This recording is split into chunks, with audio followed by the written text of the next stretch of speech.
Y estamos en Mates con Historia, charlas breves, relativamente cortas, dependiendo del tema. A veces me excedo un poquitito más.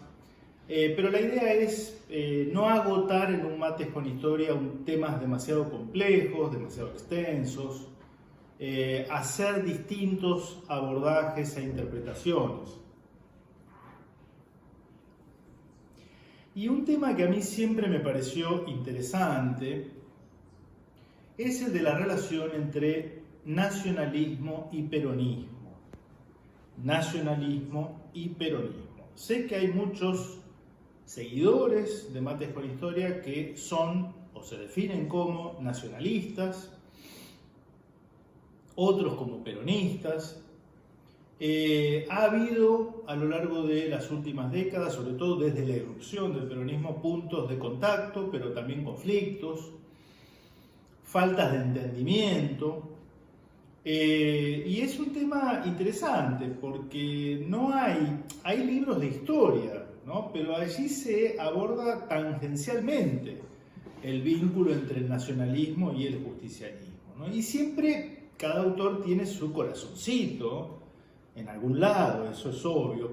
Algo vimos cuando mencionamos, o hicimos el Mates con Historia dedicado al GOU, ¿se acuerdan? Grupo de Oficiales Unidos, esa logia militar formada por elementos del ejército, en menor medida de la Armada, durante la Segunda Guerra Mundial, durante la presidencia de Ramón Castillo, que van a producir la Revolución de 1943.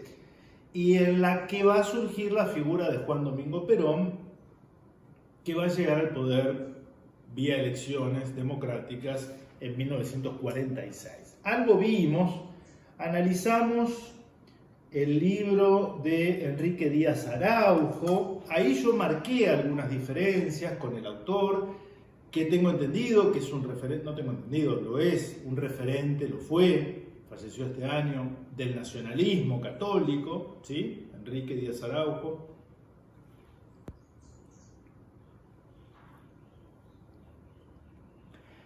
Le dedicamos uno de los primeros Mates con Historia a este tema, cuando hicimos un Mates relativo al golpe contra Juan Domingo Perón, el 16 de septiembre de 1955, le pusimos liberales y nacionalistas en el golpe contra Perón, ¿no? Ahí hablamos, por ejemplo, de la figura de Eduardo Lonardi y su breve interinato. En fin, si quieren profundizar esos aspectos, les estoy tirando los Mates con Historia en ese que tocaron el tema. Hoy a mí me gustaría comentarles este libro, La tradición nacionalista ante el peronismo, la tradición nacionalista ante el peronismo, itinerario de una esperanza a una desilusión. Ya dice bastante. Itinerario de una esperanza a una desilusión, autora Elena Piñeiro. Elena Piñeiro es un libro del año 1997, lo acabo de leer, me parece muy interesante. La autora, al menos yo, modesta interpretación, no afirma categóricamente ni comulgar ni con las ideas del nacionalismo ni con las del peronismo. Es una docente, yo por lo que pude ver, ha hecho una hermosísima labor de investigación, sobre todo de lo que fue el surgimiento del nacionalismo, que hoy más o menos uno dice este término y nos viene a la cabeza, digamos, ¿no? Allá por la década del 20 y se profundiza en la década del 30. La primera parte es muy detallista, los intelectuales, las publicaciones, los semanarios, los diarios, en fin, un ambiente en ebullición, efervescente, de una intelectualidad, la nacionalista como también la contraria, digamos, ¿no? La liberal, la socialista, en fin, era otra época, ¿no? Hace 100 años la gente pensaba, reflexionaba, se apasionaba, difundía, se peleaba por las ideas, ¿no? Estuviera narrado o no. Hoy tenemos un escenario de apatía generalizada, de un hedonismo berreta, de una pereza intelectual que da vergüenza ajena, en fin. Pero la primera parte está dedicada a esa época, ¿no? También hay una clara lectura por parte de Elena Piñeiro en cuanto a que el nacionalismo, al surgir en una época mundial, me refiero, ¿no?, determinada, va a tener una impronta de entrada con ciertas características, ¿no? Es la época de los movimientos totalitarios en Europa, el fascismo italiano, pero también el nacionalsocialismo alemán, pero también experiencias como, por ejemplo, el integralismo de Oliveira de Salazar en Portugal. Sinceramente, si saben de alguna biografía seria sobre el dictador portugués Oliveira de Salazar, se las voy a agradecer que me lo mencionen en los comentarios. Y por supuesto el franquismo en España, ¿no?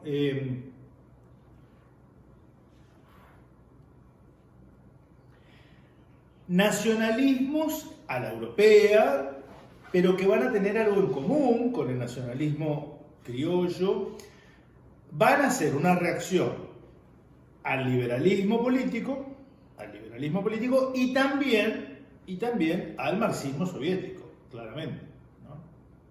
Ahora, más allá de ese punto de comienzo, que también lo tiene el peronismo, ¿sí? Claramente, lo hemos visto en el video pasado, ni yanqui ni marxista, peronista, ¿no? La tercera posición ideológica. Ahora, después la solución que dan cada uno de estos movimientos que rechazan a la derecha ya bastante decadente, desvencijada, ¿no?, de comienzo del siglo XX, y al marxismo, colectivismo soviético, que plantea ser la solución a los problemas del capitalismo, comparten esto, pero en el medio tienen un montón de matices. Entonces yo voy a leer, como siempre, algunas cuestiones, voy a tratar de no ser muy plomo, pero cosas que me han llamado mucho la atención, me han ilustrado.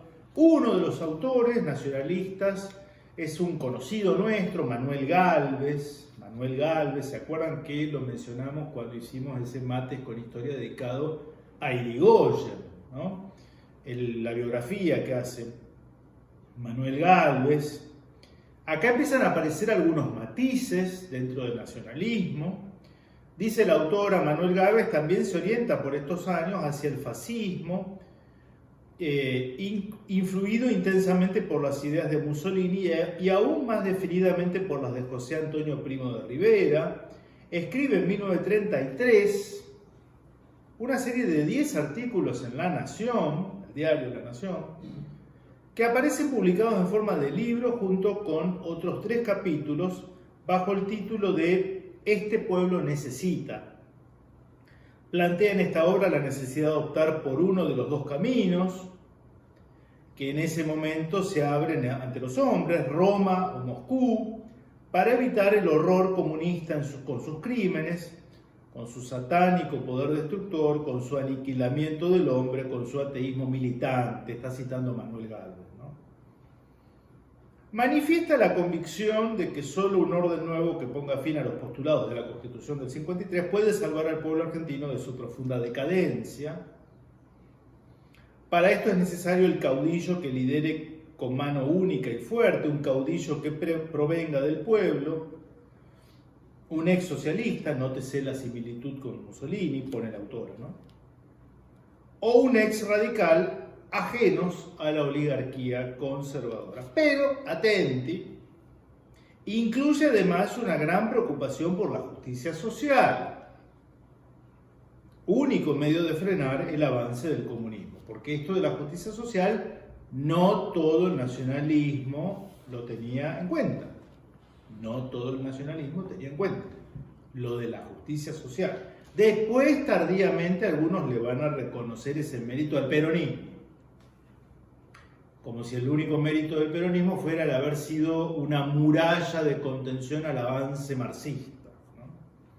Como dignificó al pueblo, pero que algunos criticaban porque veían en eso demagogia, ¿no? Pero como dignificó a los obreros, los cabecitas negras, estos nos hicieron marxistas a la cubana. Ese reconocimiento va a venir 20 años después.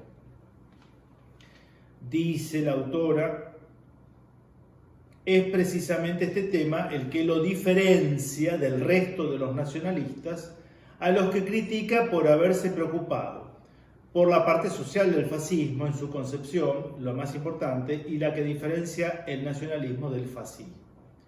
Otra de las notas que diferencia a Gálvez de los sectores nacionalistas, especialmente de los católicos, es su inclinación a hacer coincidir los postulados que sustenta con la obra política de Irigoyen. Lo hemos visto, ¿sí? Cuya biografía comienza a escribir después de la muerte del caudillo radical ocurrida en 1933. Entonces Manuel Gálvez aparece también en este surgimiento del pensamiento nacionalista de la década del 30, los jóvenes intelectuales que van a formar Forja, también de extracción radical irigoyenista, no alvearista, ¿no? Fuerza de orientación radical de la joven argentina, que dice Elena Piñeiro, estamos leyendo su libro, ¿sí? La tradición nacionalista ante el peronismo.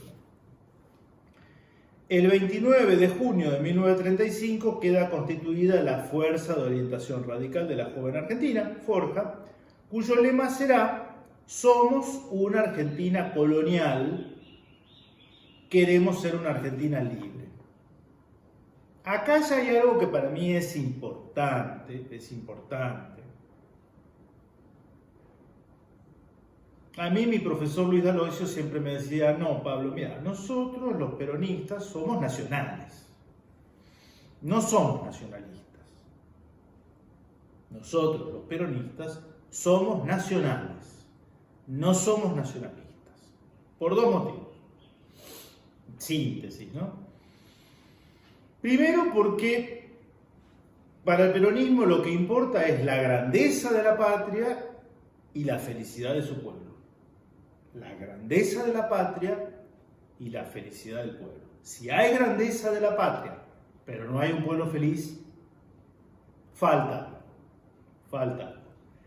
Algún nacionalismo ve lo primero, no ve tan bien lo segundo. Me lo decía Luis D'Aloisio, ¿eh?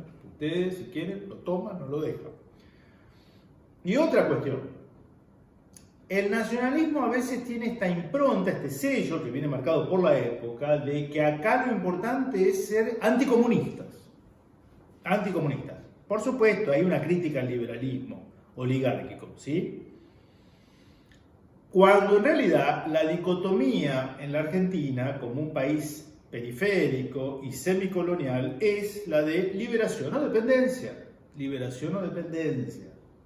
Primero hay que dejar de ser colonia y ser una nación libre, justa y soberana. Entonces, no es cuestión de ir viendo zurdos abajo de las alfombras. No tiene nada que ver con ser marxista, pero podemos tener afinidad desde el peronismo con un marxista en clave nacional. Jorge Abelardo Ramos, doy un ejemplo. Era marxista, pero de un marxismo nacional, de un marxismo nacional. Digo esto, así después no me olvido, ¿sí? Entonces, el lema de Forja, somos una Argentina colonial, queremos ser una Argentina libre. El surgimiento de Forja señala la aparición de un nuevo sector nacionalista que, a diferencia de los demás, fundaba la recuperación cultural, económica y social en la acción de los pueblos y no en el de unas minorías selectas. No en el de unas minorías selectas.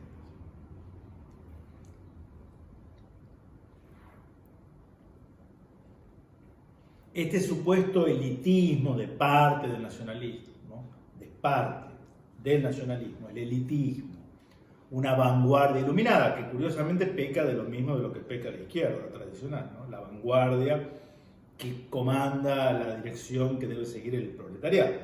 Eso es algo que claramente en algún momento va a generar roces con el modo de entender la política por parte de Perón, ¿no? Vamos a otra parte que yo debo haber marcado acá. Una muy buena aclaración que hace la autora. Por ejemplo, les pregunto, ¿se puede ser nacionalista argentino y ser nazi? ¿Se puede ser nacionalista siendo nazi? Porque hay algunos, ¿no? Personajes pintorescos por ahí dando vuelta. Me parece un párrafo muy esclarecedor de la autora. Dice, en realidad, el nacionalismo católico compartía con los regímenes fascistas el aspecto de la lucha contra el liberalismo y el comunismo. Pero si había un modelo europeo que conjugaba sus preferencias, era el de Portugal. Y en segundo lugar, el de España. En cambio, rechazaban el modelo nazi precisamente porque su ateísmo no se conjugaba con su concepción católica. El sector liderado por los Irasusta, los hermanos, ¿no? Julio y Rodolfo, criticaba también las disputas entre aliadófilos y germanófilos, disputas ideológicas que no tenían en cuenta los intereses argentinos. Me parece interesante. Estamos viendo pinceladas, ¿no? Acá hay algo interesante. Bueno, se produce la revolución del 4 de junio de 1943. Asume Pedro Pablo Ramírez, general. Y con el gobierno revolucionario, muchos de los nacionalistas católicos van a pasar a la función pública, ¿no? Y entonces, acá, por ejemplo, uno de ellos va a ser Jordán Bruno Genta. Jordán Bruno Genta. Se produce allí una polémica interesante, porque Jordán Bruno Genta va a ser designado interventor en la Universidad Nacional del Litoral. Jordán Bruno Genta, interventor en la Universidad Nacional del Litoral, una de las más importantes, sede en la ciudad de Santa Fe, ¿sí? Junto con la de La Plata, la de Córdoba y la de Buenos Aires. Y claro, él da un discurso en el mes de agosto de 1943, en el que hay toda una vindicación de lo castrense, ¿no? Asumía como interventor en una universidad. Y ahí, según la autora, yo la verdad que no conocía esto, se produce un rico debate entre la posición de Jordán Bruno Genta y quien representaba en ese momento a Forja, que no era otro que Arturo Jauretche. Arturo Jauretche, ¿sí?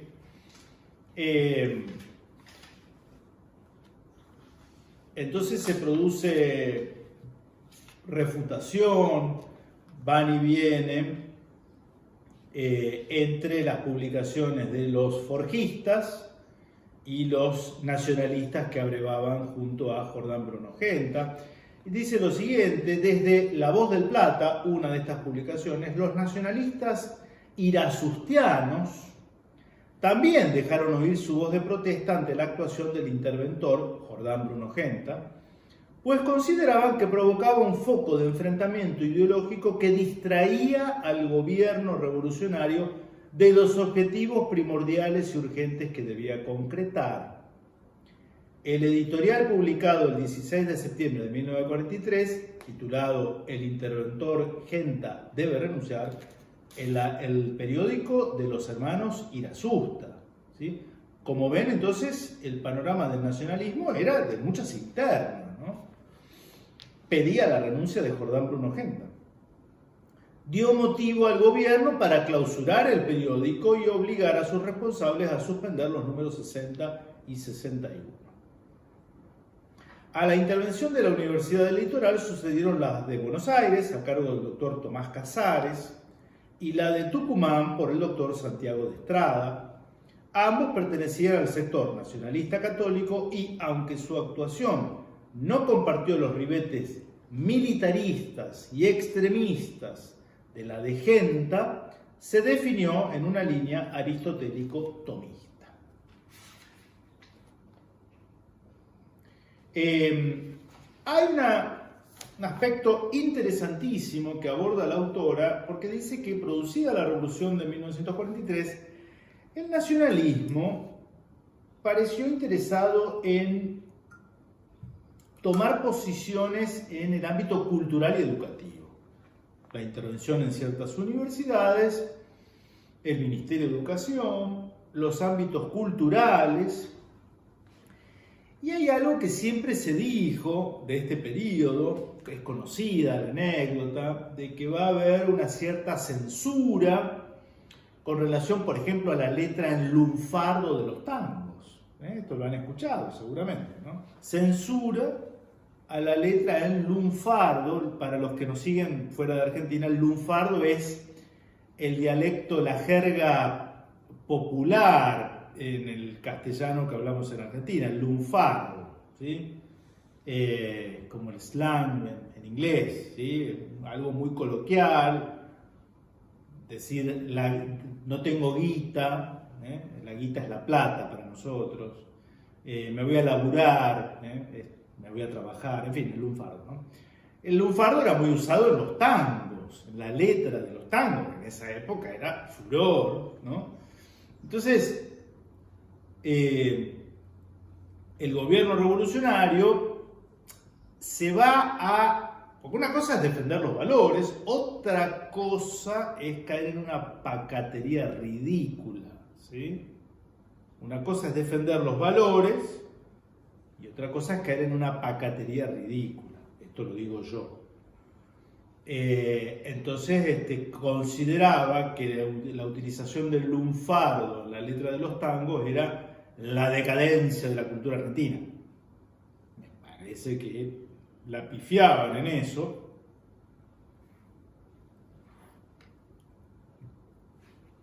¿Y qué dice la autora? Dice, luego había que emprenderla contra las modas urbanas o vulgares y finalmente contra la literatura gauchesca escrita en la lengua del paisano bonaerense y pronunciada más o menos como la pronuncia porque esa literatura era una literatura urbana que, con exclusión del Martín Fierro, solo suministra productos inferiores y cínicamente mistificadores. Está citando algunos de estos decretos, ¿no? En esa categoría incluía el preocupado articulista, el programa Chispazos de Tradición y el actor Fernando Ochoa. Tales aberraciones debían ser proscriptas en nombre de la autenticidad idiomática. Pero no terminaba ahí la labor de policía, era imperioso corregir la lengua corriente, pero mal hablada, como la de médicos, abogados, periodistas, militares y profesores. Y además, la de los académicos que pretendían usar tú en lugar de vos y pronunciar la C o la B como la bidental, en fin. Esa gente, sin ponderación, sin vitalidad, sin verdadera ciencia, debía ser proscripta, al igual que los tangueros, lunfardistas y los vulgarotes bonostrianos. 3 días más tarde, un editorial del mismo diario volvía a insistir en el tema, esta vez para denunciar la desnaturalización de la tradición criolla. Se refería esta vez al folclore, tradición cultural de la gente, campesina, depósito, en fin. El gaucho había sido transformado en un personaje de opereta o de circo, había sido manoseado para que su coraje y carácter independiente no sirviera de ejemplo a las generaciones futuras. Hasta las zambas, los gatos y tristes habían sido desvirtuados en su esencia.